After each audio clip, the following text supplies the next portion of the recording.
But it is important to know this is not an easy to achieve plan, right? This is really hard. If we do this, we will have successfully changed regenerative medicine, not just in California, not just in the United States, but in the world, right? And that's what I want. I want a program that is really hard, but really impactful if we're successful. Well, the downside of that is there are very real risks associated with this plan, and we need to know that because we can't be the agency that overhypes.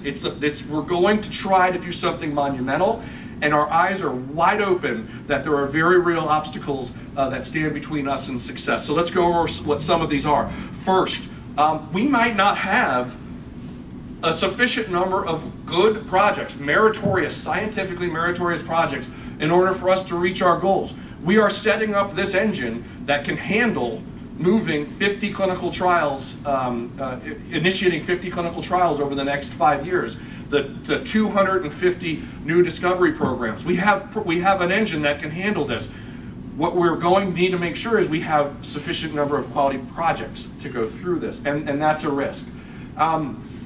We may not have sufficient interest from qualified applicants for some of our key components. We talked about opening an accelerating center, which is a really high-end CRO specifically designed for California stem cell projects, and a translating center necessary to do the translating work. The commercialization entities to partner up our unpartnered programs.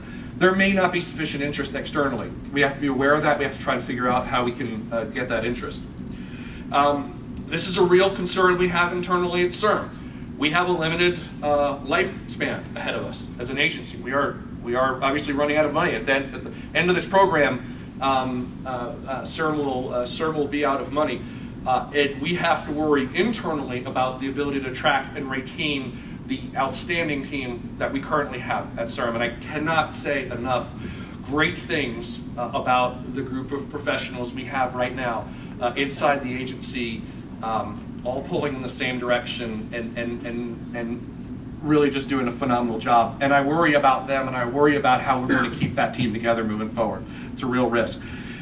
We may not be able to attract sufficient investors to come and help launch some of these things. And at the end of the day, we might go and try to push the mountain, that's the FDA, and that mountain may not move. Now, we're going to work really hard on that, but it may not happen. So we just need to be aware of these risks and work really hard to mitigate and work around them. So I will stop now and take questions, but leave you with this concept that we now have this integrated approach at CIRM.